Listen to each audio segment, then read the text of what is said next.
Bem-vindos de volta ao BJJ Bump Podcast. Meu nome é Lael Rodrigues e a gente está aqui hoje para gravar mais um episódio do seu podcast favorito de Jiu-Jitsu. Meu convidado de hoje, a gente vai falar, é o Daniel Borges. Ele é responsável aqui em São Paulo pelo método De Rose, que eu só ouvi falar, eu não conheço profundamente. Então, eu e você hoje somos alunos aqui do Daniel e vamos aprender sobre esse método e os benefícios que ele traz para os praticantes de Jiu-Jitsu. Bem-vindo, Daniel Borges. Pô, obrigado, Lael, obrigado pela oportunidade de estar aí falando com você, com o seu público, e estamos aí para o que você quiser. E uma coisa que eu esqueci de falar na sua apresentação, que você é faixa preta de jiu-jitsu também, casca grossa, porradeiro, com essa cara de bonzinho, mas é perigoso. Treino jiu-jitsu já há muito tempo, né? Hoje já fui atleta como vocês, mas agora hoje é bem hobby. Já tenho essa cara, mas até que eu já tô bem velhinho, já tô com 45 e treino jiu-jitsu há 24 anos. Olha mais aí. Ou menos, comecei em 96. Bacana. 24 anos. Bacana, muito bom. E então, já posso perguntar que o primeiro, eu nem perguntei o que é o método, mas eu já saquei um benefício, que é você parecer jovem. Olha, acaba sendo, com certeza isso influencia. Em relação a... Por quê? Porque eu mudei meus hábitos em geral. Na verdade, começando já... Você não perguntou, mas eu já vou indo nessa linha de raciocínio. É isso aí mesmo. Tranquilo. O método De Rose é uma metodologia que visa melhorar a qualidade e o estilo e ajustar o estilo de vida do ser humano. Então, como é que a gente faz isso? A gente faz com várias coisas. A gente faz com técnicas. Então, por exemplo... ensinar uma pessoa a respirar corretamente. Ou melhor ainda, um passo atrás, que a pessoa tenha consciência da sua respiração. Porque o que acontece, falando uma coisa bem básica, bem de respiratório. Quando a gente nasce, você tem uma filha pequena, né? Tenho, ela fez 3 anos esse mês. Ótimo, eu tenho uma de 2 uma de 2 e uma de 4 anos. Olha, pertinho. E aí se você pega uma criança, ela nasce respirando corretamente. A maioria, 99% dos casos, a criança ela já nasce respirando corretamente. O grande ponto é que no decorrer do tempo, vão passando-se os anos, essa criança virando ali um adolescente, etc., vai perdendo o lado da respiração. Então ele vai começando a não mais saber respirar. Por quê? Por vários fatores. E aí, o que é não saber respirar? É fazer uma respiração pela boca. Então, essa é uma tendência das pessoas respirar pela boca.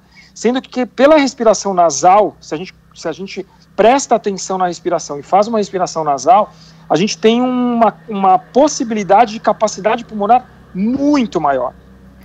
Então, dentro do método De Rose, a gente acabou se especializando, pode-se dizer assim, com muitos atletas. No meu caso, no caso da minha escola, existem várias escolas do método De Rose no mundo inteiro, são mais de 100 escolas, e a minha escola, pontualmente, acho que por eu vir do jiu-jitsu, então eu acabei tendo muitos atletas. Então, e uma pergunta aqui, antes de você falar dos atletas que você tem, você praticava antes ou depois do jiu-jitsu? Você começou o método De Rose antes ou depois do jiu-jitsu? Depois.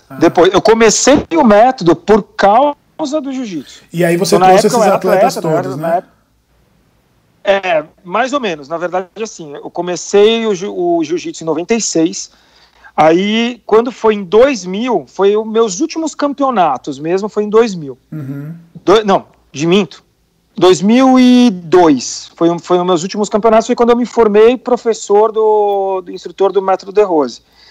E aí, nesse período de 96 a 2002, eu competi. Depois, eu entrei na época no método De Rose para realmente melhorar o grande ponto do atleta é se você pegar você, eu treinei uma vez com você. Sim. Cara, vocês estão muito bem fisicamente.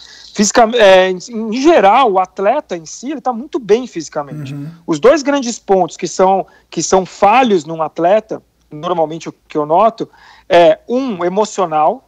Verdade. Então, o emocional do atleta, ele não está 100%, ele não está estável. Né? Isso.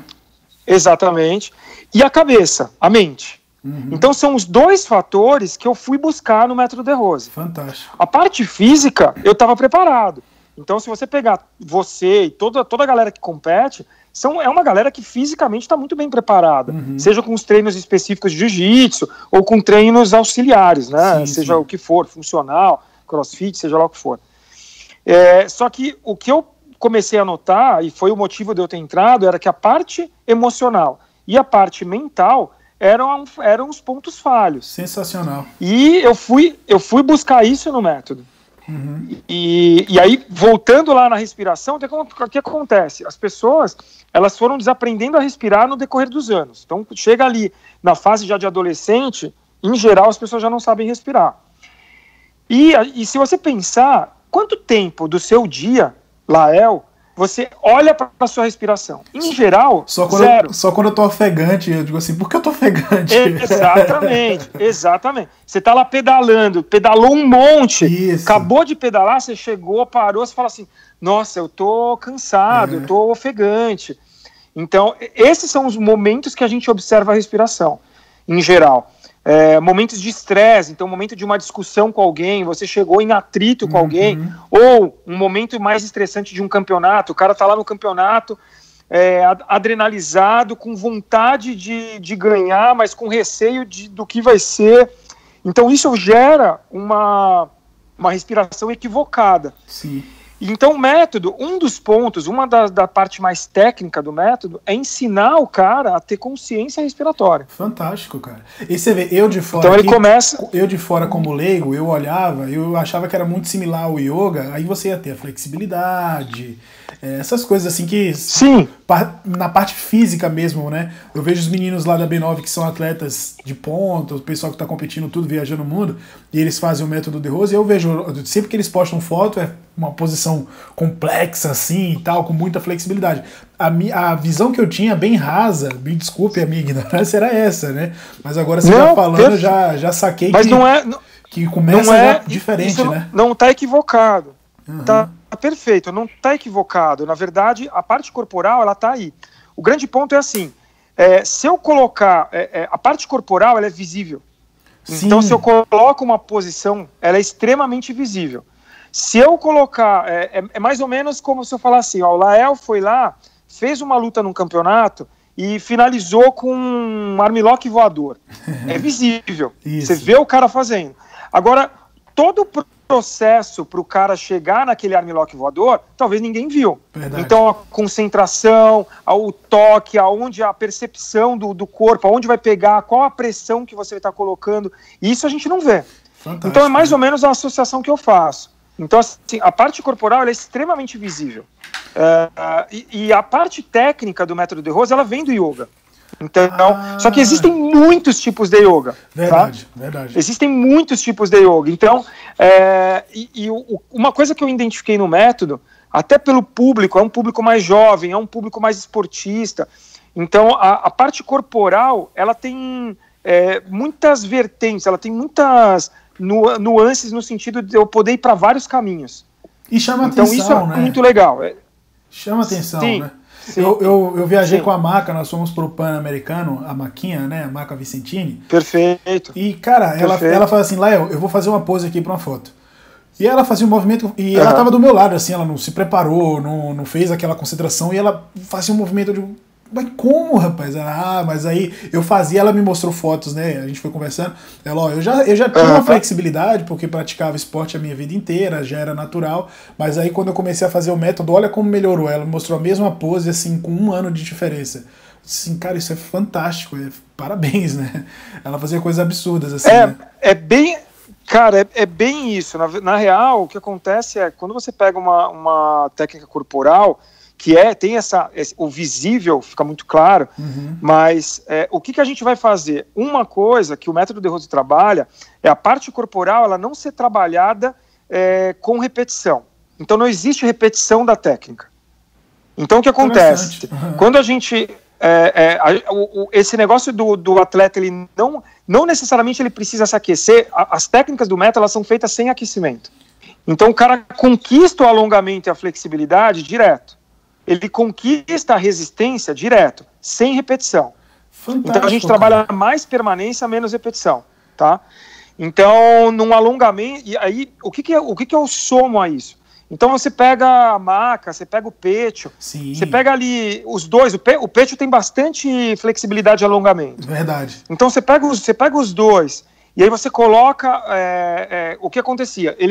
Você colocava ele provavelmente na posição, e os dois, eles têm facilidade para o corporal, só que eu vou embutir no corporal consciência respiratória, eu vou embutir no corporal um direcionamento com determinadas técnicas, sejam respiratórias, sejam de contrações, coisas específicas, e mentalização, que aí entra um ponto da mente, entrar a mentalização junto, que facilita para que esse desenvolvimento seja mais parrudo, seja mais realmente conquistado pela pessoa.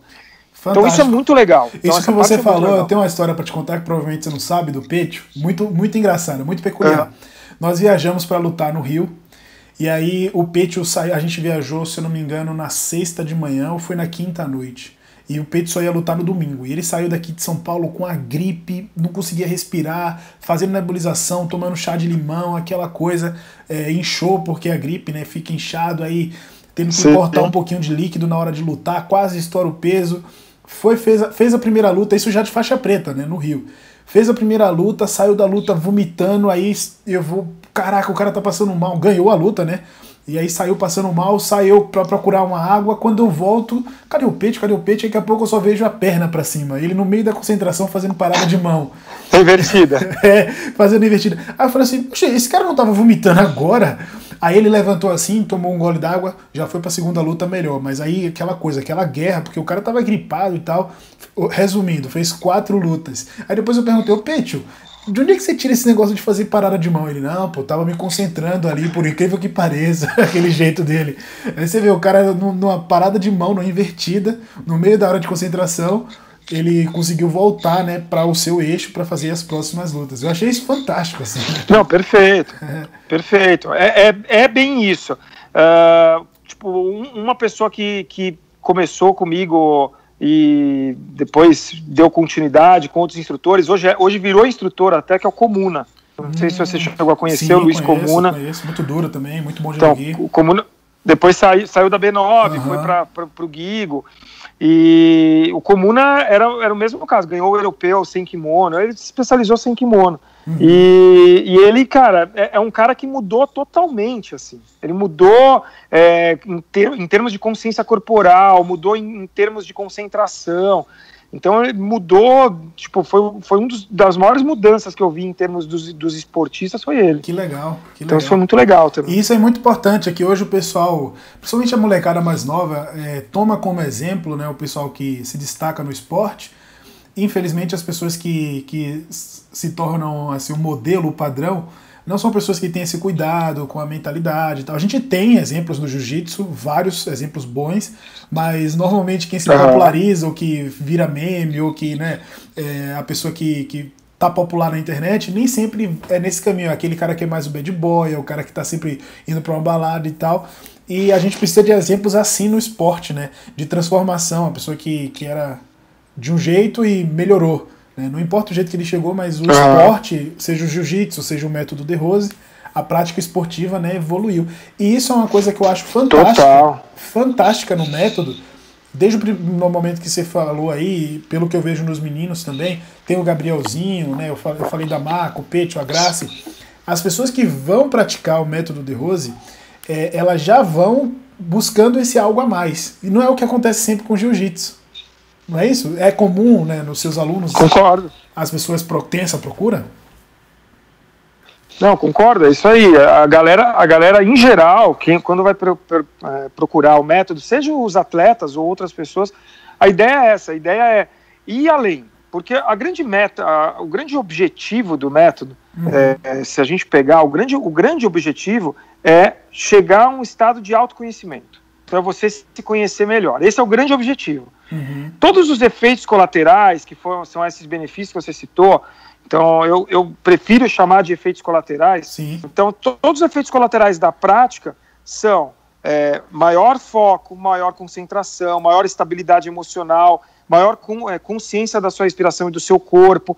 E aí tudo isso, aglomerado e somado, vai fazer com que a pessoa se desenvolva. Esse é o nosso objetivo. Cada um vai se conhecer, e aí dentro desse conhecimento vai evoluindo. Perfeito. A gente tem essa parte, toda a parte técnica, como eu falei, e tem mais a parte conceitual. Então, assim, óbvio que nada é obrigado, mas assim, eu vou procurar mostrar alternativas de alimentação, alternativas de como se relacionar com as pessoas, alternativa de como lidar com uma determinada situação. Uhum. Então você falou de bad boy e tal.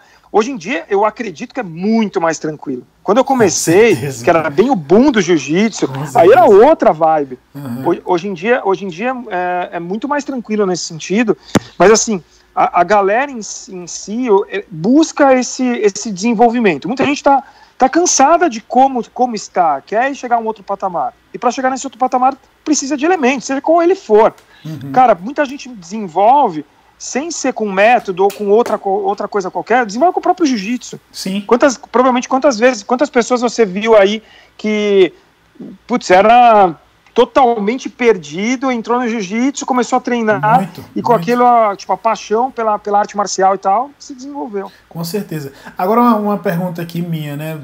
Falando de você, a gente falou muito do método e tal. Tá bom. Você já era faixa preta quando você começou a se envolver com o método de Rose? Não. Quando eu comecei no método, deixa eu pensar, faixa roxa. E você passou por preconceito? Por estar praticando o método de Rose? Algum tipo de preconceito? O pessoal do Gil encarnou? Cara, hoje em dia não, naquela época não lembro. Até porque, na época, eu era da Bering, né? Eu fui formado pelo mestre Flávio Bering. E o mestre Flávio, na época, eu lembro conversando com ele, acredito que foi quando eu entrei, foi 2000. Eu tinha passado por alguns tipos de yoga que eu não tinha curtido. Então, exatamente, até por esse preconceito. Então, as pessoas têm um preconceito com o yoga. É uma coisa mais zen, é uma coisa mais de hippie, é uma coisa... E, na real, o que acontece é que tem vários tipos. Sim. É como você falar assim... Eu vou fazer essa comparação, não sei se ela se encaixa, mas é como se você falar assim... Existe o jiu-jitsu, só que existem vários tipos de jiu-jitsu com várias escolas de jiu-jitsu. Exato, exatamente. Então, tem as escolas de jiu-jitsu muito boas... diferentes entre si, mas muito boas, e tem as escolas não tão boas, verdade, não tão legais. Vai do professor então, também, é exatamente isso. Muita coisa. Exato, né? Perfeito. Até dentro do método isso acontece. Tem essa conexão do aluno com o professor, com a forma. Cada professor tem um jeito. A minha equipe, na minha escola, no Espaço Daniel Borges, tem 13 instrutores. Cada um tem o seu jeito. Uau, então, são 13 professores dando aula. É grande. Então, cara. A escola assim, hoje tem um corpo docente ali que é muito legal, são 13 pessoas diferentes, a maioria já com bastante experiência, então isso é muito legal. Que bacana. Mas eu acho que é isso, preconceito eu não lembro, eu vivenciei, óbvio, um preconceito maior pelo yoga em si, as pessoas acharem que a yoga é tipo coisa de menina, coisa de senhora. Sabe por quê? Porque coisas assim. Em 2020, se eu falar que vou fazer yoga, eu vou escutar isso, infelizmente. E eu vou falar certeza. Coisa que eu discordo total, porque não tem nada a ver. Eu conheço vários professores bons, pessoas que já me ajudaram, até com essas dicas de respiração, pequenas dicas de meditação que ajudam no seu dia a dia, não só na sua performance esportiva. Perfeito. E eu imagino há 25 anos atrás, que a gente estava falando aqui que há 25 anos a comunidade do jiu-jitsu era muito mais machista do que agora. Imagine, se a gente é machista em 2020, imagina naquela época. Mas era só uma curiosidade, não precisa alimentar. Não, o que acontecia lá... Não, mas é perfeito. Uma coisa que acontecia, e eu acho que isso é com tudo, quando você começa a ter resultado. Eu acho que esse é o grande ponto. Em qualquer área, então, né? quando você começa... Quando você começa a ter resultado, então começa a mudar a percepção. Então, naquela época, por exemplo, o Rickson já fazia. É verdade. Então, várias técnicas de respiração. O Marcelo Bering, que era que foi o filho do mestre Flávio, era filho do mestre Flávio, e era o grande nome do jiu-jitsu em São Paulo, Sim. 90, na década de 90. Fenômeno. Os dois praticavam muito, cara. Os dois faziam. Então, tanto ele quanto o Rickson eram nomes que usavam muitas coisas do yoga. Sim. Então, assim, quando o resultado é atingido, isso é tranquilo. Eu acho que eu sofri mais preconceito quando eu decidi parar de comer carne. Aí mesmo? foi mais foda. Acho que isso foi muito mais do que o yoga em si. E você então, sabe parar que de comer carne. Muitos lutadores de ponta hoje estão nesse mesmo caminho, né? O seu. Faz quantos anos? Faz quantos anos que você não come carne? 20 anos. Caraca, velho. Muito tempo, mano. Muito tempo. 20 anos. Então, uma coisa que eu sinto nessa mudança e tal, então foram duas coisas que mudaram realmente minha performance em tudo, não jiu-jitsu, mas performance profissional, performance como ser humano, assim, acho que são duas coisas. Uma, realmente, a respiração, que eu comecei falando, e a outra, a alimentação. Tudo, para mim, está associado à energia, tá? Sim. Então, assim, tanto os meus hábitos alimentares, quanto o meu comportamento no dia a dia, no sentido de realmente praticar, de ter disciplina com a prática e tal, isso mudou o meu nível energético. Então, quando eu te falei, quando você me chamou, eu falei assim, cara, eu durmo 4 horas por dia. Isso eu faço há 12 anos, no mínimo. Então, são 12 anos. Eu dou mais de 10 aulas por dia. Agora, na pandemia, mais ainda. E a gente está conversando no intervalo de aulas aqui, né? A gente está gravando isso. Exatamente. Ou seja, você está trabalhando então, assim, enquanto no intervalo do trabalho. E aí, uma coisa que eu dou vários cursos, né? Fora ter a escola, fora dar aulas, hoje eu dou muitos cursos, dou consultorias e tal. E uma das consultorias que mais me chamam para dar é sobre energia. Então, assim, a ideia de ampliar a energia. Então, o que fazer para ampliar a energia no dia a dia? E aí são várias coisas, desde a parte técnica. Então, eu pego um elemento, eu vou treinar um respiratório, eu vou trabalhar uma técnica corporal X para ampliar a energia, como parte conceitual. Então, ajuste de alimentação, ajuste no dia a dia cara, da forma como você reage às coisas.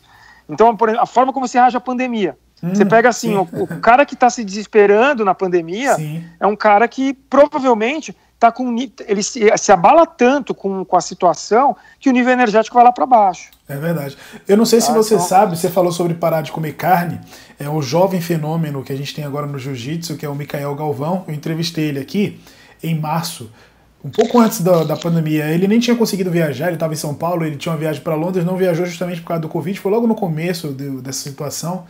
E ele falou que foi uma das coisas que ele tomou para 2020, no finalzinho de 2019, pro começo de 2020, que foi parar de comer carne. Você vê, né? Cara, então... É uma coisa, tipo, óbvio que tem... Cara, tudo é correto, na real. Não tem certo ou errado, não tem melhor ou pior. Eu acho que tudo tem que se ajustar. Tudo tem você tá dando o seu testemunho, que funcionou pra você, né? Nesses 20 anos. Não, cara, nesses 20 anos, a quantidade de atletas ou não atletas que eu peguei, que mudaram os hábitos e que mudaram a sua performance energética absurda. Muito bom, cara. E assim... Nos últimos 6 meses, eu virei vegano. Então, que aí é mais radical. Tipo, por exemplo, o meu próprio sensei, que é o Dani Fabião, quando ele ouvir isso daqui, ele vai falar. Ele me sacaneia, né? Então, tipo, como vegetariano, ele não me sacaneia. Ele treina, tipo, toda segunda, ele faz segunda sem carne e tal. É uma coisa que ele tá tentando ajustar. Mas assim, eu virei vegano nos últimos 6 meses. Cara, ele me sacaneia com isso. Ele fala assim, puta, agora eu vou falar para as pessoas que eu tenho um amigo vegano. Então... Mas assim, se você... para quem não assistiu, vale muito assistir, que é o Game Changers. O Desafiando Gigantes. É isso ou não? Português eu não lembro agora. Mas é o Game Changers. Tá no Netflix. Então, que fala de muitos atletas que optaram de N... tipos de esportes que optaram pelo veganismo. Bacana. Então, o Lewis Hamilton, o cara lá que é considerado o cara mais forte do mundo, não lembro o nome dele. Sim. Então tem muitos atletas mesmo que são. Sensacional. Ô, Daniel, se o pessoal aqui estiver curioso, e quem for de São Paulo, você já pode dar as orientações, mas eu quero começar a fazer o método De Rose, praticar o método De Rose. Como é que eu faço? Cara, é muito fácil, assim, fora a pandemia, como eu falei, tem mais de 100 escolas no mundo inteiro. Sim. Então, assim, Brasil praticamente inteiro tem várias escolas. Só em São Paulo são 35 escolas. Uau, no estado de São Paulo. Bastante. Então, tem Europa, Estados Unidos tem Nova York, Europa tem vários lugares e estou esquecendo algum lugar. A Argentina, Chile, então tem mais alguns lugares na América do Sul. E mais alguns lugares perdidos, que tem alguns instrutores também que não tem escola necessariamente. Então tem várias formas de achar. Então se você entrar no site The Rose Method, então .org dá para achar. Legal. Fora isso, pode procurar na minha escola, que é o Instagram, @espaço Daniel Borges, que aí lá também a gente pode direcionar para as pessoas que querem ter aulas presenciais. Mas fora, agora com a pandemia, e vai ser um novo cenário, não vai ter jeito. Diferente do Gil, que não tem muita alternativa, o Gil ele tem que ter o contato. Sim, é verdade. Mas a nossa prática a gente consegue direcionar sem... Então, assim, a gente está nesses últimos praticamente 3 meses, 100% online, com aulas lotadas, com a galera praticando muito. Muito então, bom. fazendo online. Então, hoje eu tenho alunos, as 2 aulas que eu vou dar em seguida são alunos dos Estados Unidos. Olha que legal. Então, lá, por isso que é mais tarde aqui, porque lá é a menos, né? Exatamente. Então, tem uma aluna de Seattle e tem um aluno de Nova York. Então, são 2 alunos que vão fazer agora. Então, assim, agora a gente já tinha um trabalho forte online, muito trabalho de personal com essas pessoas que queriam praticar e não estavam em São Paulo. Mas com a pandemia isso vai intensificar e eu acredito que vai ser o futuro também. E a maioria dos nossos ouvintes são de fora de São Paulo. A maioria. Tem gente na Europa, como você falou, tranquilo. Tem algumas pessoas nos Estados Unidos. Aí procurando @espaço Daniel Borges. Espaço Daniel Borges. Eu vou deixar marcado na descrição do post direciona. também. Vou deixar marcado na descrição do post para o pessoal procurar. E assim, é bom quebrar os preconceitos. Eu gosto de fazer essas entrevistas aqui, porque infelizmente, né? Não é só no jiu-jitsu, mas no jiu-jitsu eu vejo que é um pouco pior isso. As pessoas são preconceituosas e o preconceito não é nem a questão do sexual, se é de homossexual ou não. É que elas criam uma coisa, isso não serve pra mim. Eu não vai me adicionar em nada no meu jiu-jitsu. E pelo contrário, de repente você praticar o método The Rose, que é uma atividade que não é tão lesiva, não é tão forte, não vai machucar você como se você fosse tentar um crossfit, uma musculação, alguma coisa assim. Uma preparação física, e vai trazer os mesmos benefícios ou até maiores, né, do que uma atividade tão intensa quanto o jiu-jitsu. Eu sempre gosto de fazer esse paralelo aqui.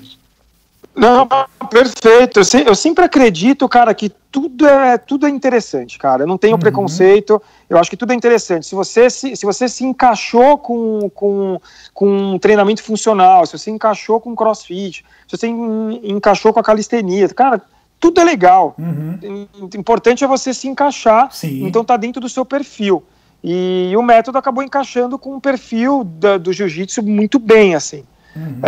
Eu lembro duas coisas que são legais citar. Uma é bem histórico. Se você olhar vídeos antigos do Rickson, você vê ele fazendo um movimento de reto abdominal. Sim. Provavelmente você tenha visto treinamento para o Pride, ou treinamento lá para os campeonatos do Japão, ele embaixo da cachoeira fazendo um movimento abdominal.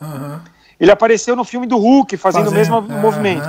Então, isso é uma forma, é uma técnica milenar que vem do yoga para limpar limpar o corpo daquele ser humano, daquele praticante, com a intenção de deixar a energia fluir. Então, é um dos motivos que ele faz aquilo lá, fora de esquentar o corpo. A maioria dos atletas, provavelmente você vê a Maca, você pode ver o Pete, o Biel, quando vão, uma das coisas que eles fazem é essa contração circular, porque é uma forma de você esquentar o corpo, fazer energia circular. Quem fazia muito então isso era o Murilo Santana, lá na B9. Antigamente Perfeito. Ele já fazia isso. Pronto. Há 10, 15 anos atrás ele já fazia isso.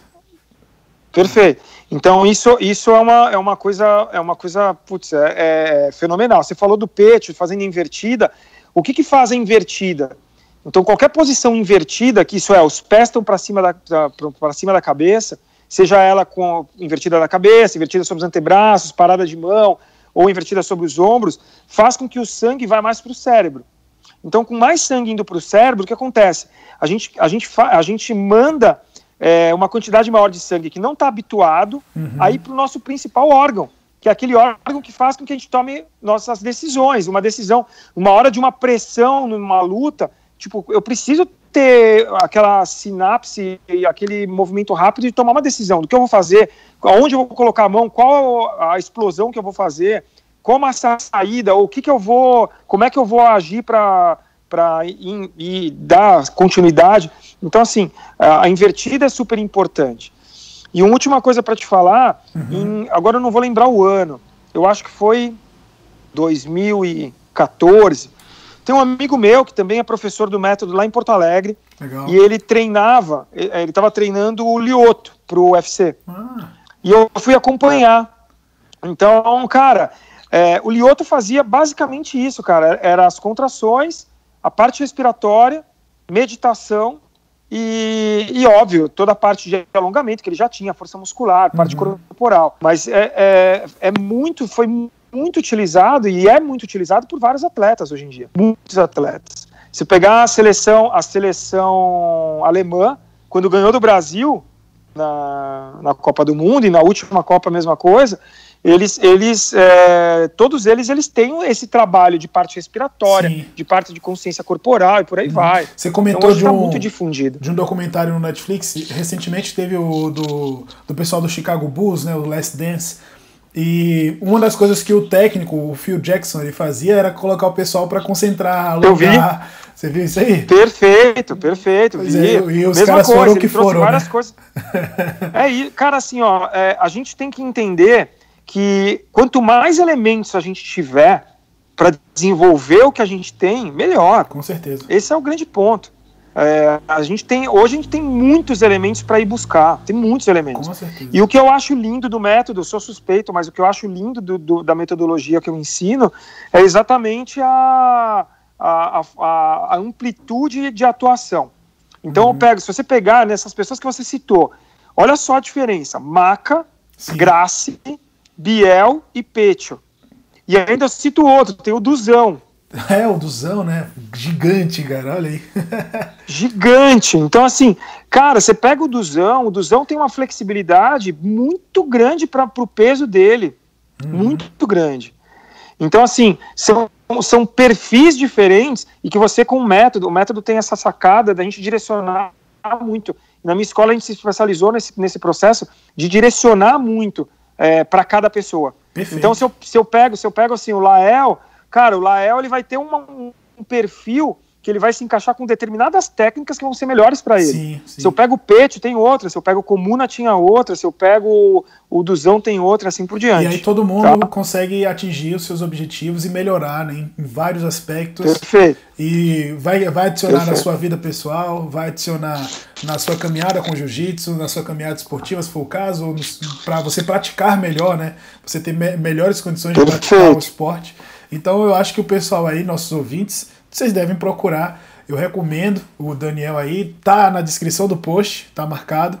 Daniel, muito obrigado pela entrevista. Eu sei que você... Cara, obrigado a você, meu. Me atendeu aí durante suas aulas, obrigado pelo tempo. Eu sei que tempo é um negócio precioso demais. Quando alguém doa esse tempo aqui para poder falar com a gente, trazer essas informações, eu fico muito agradecido. Sucesso sempre na sua caminhada. Pessoal, vamos procurar o trabalho dele aí no Instagram, @Espaço Daniel Borges. Beleza? Perfeito. Professor, se quiser deixar um recado pro pessoal, fica à vontade. Tô louco pra ser amassado por você de novo, tá? Logo a gente vai estar lá no Black Belt. Meu último treino antes da pandemia foi o Black Belt. Então o retorno tem que ser lá também. A gente tem que selar esse ciclo aí. Foi meu último treino. Aí eu fui amassado pelo Andrei, por você... Nossa. E pelo Joia, se eu não me engano. Aquele dia lá, eu fiz só gente legal. Eu fiz um treino com tomada que, pelo amor de Deus, ainda bem que teve a pandemia depois pra poder me recuperar. Mas é isso aí. Isso é muito legal. Eu acho que até dentro de coisa, a última coisa que eu vou falar. Fica à vontade. Que eu valor, cara, eu mudei agora, né, junto com o meu professor, que é o Dani Fabião, eu mudei pra Tetris, né, tô com o Andrei. E essa iniciativa do Andrei, fantástica. Não sei se foi o primeiro, mas foi um dos primeiros, cara, é fantástico. Cara, é fantástico. Já gravei vídeo com ele aqui falando sobre isso. cara, muito legal. Pra mim sempre que eu entro nas lives do André, eu cito isso, cara. Pra mim é uma das coisas mais legais que eu vi acontecer, cara. Não tem pet, vamos treinar. Isso. A gente ama esse esporte, vamos treinar. Isso é muito legal. E, inclusive, um spoiler, eu ia entrevistá-lo essa terça-feira. Infelizmente, ele perdeu um grande amigo de 40 anos de amizade. A gente teve que remarcar a entrevista. Logo a gente vai ter o sensei André Andreso falando da vida dele aqui no podcast, aqui no nosso YouTube, aqui no Jiu-Jitsu TV. Dani, muito obrigado. E com uma cabeça de marketing sensacional também. E estrutura de equipe gigantesca. Muito legal. Inclusive o Daniel Fabião já apareceu aqui algumas vezes, alguns vídeos, a gente sempre resenha. Medo! Eu e ele é só resenha. Mas é isso, muito obrigado, cara. Deus te abençoe. Meus queridos ouvintes, até a próxima. Obrigado você, cara. Tamo junto. Fica o convite para você, hein? Eu vou conhecer. Passando a pandemia, a gente vai começar a praticar. Vou fazer um vídeo conhecendo lá, me alongando. Fechou. Combinado. Fechou. Abração, até a próxima. Obrigado, cara. Valeu.